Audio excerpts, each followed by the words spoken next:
My name is Charles Sumi. We've been having conversations on generations in the workplace.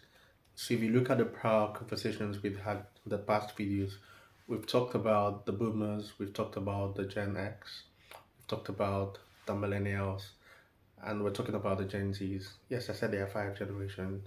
The good thing about this generation, School of Thought says they were born from 1995. Some classify 1994 as Gen Zs. But the good thing about them is they're pure digital natives. Most of them got into the workforce globally. Most of them got their first jobs during COVID. What were the things happening around them?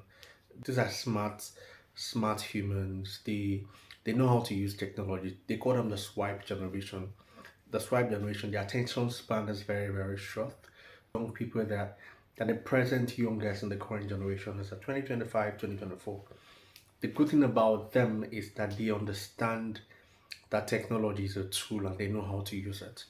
Now, the biggest challenge we've had with this generation is that prior to their coming to the workplace, we always felt workplace always craved for young people that had technical skills, but it got clear that a larger percentage of them had very low interpersonal skills. Now, they are low on grit and resilience. A larger percentage of them would rather not confront you, but rather go to express themselves on social media because social media is their way of life. We used to feel millennials who were pure natives.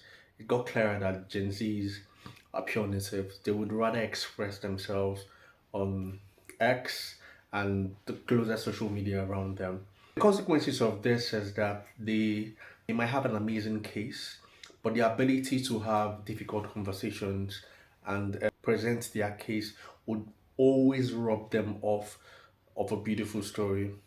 The biggest challenge while working with them as coming in as a training consultant, mostly for them, is that the ability to co-create with them also helps get results. The workplace prior to now has always been given rules and regulation.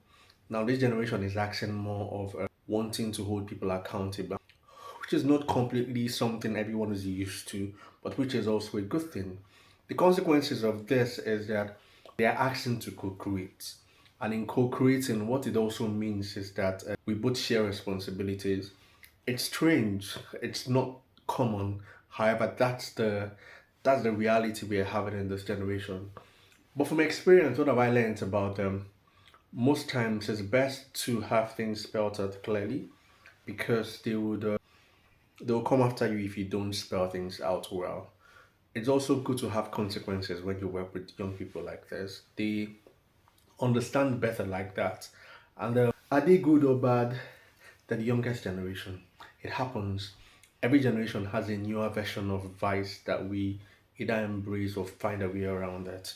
However, the conversation around resilience, grief, ability to hold interesting conversation, to hold a room, it's a big skill. Ability to be a people's person and not just be skilled in technology is one we should also look at.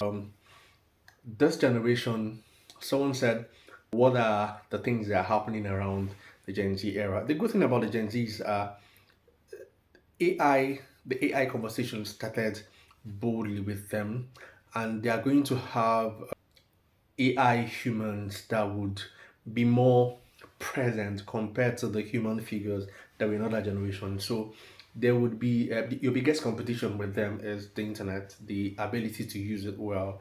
But the biggest weakness is the ability to find most of them there that are human, the ability to have good conversations, hold a room, have communication skills that are good, and the list is endless.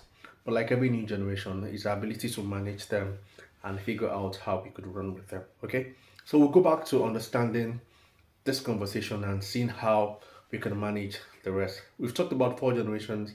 I'll come back to it. Yeah, thank you.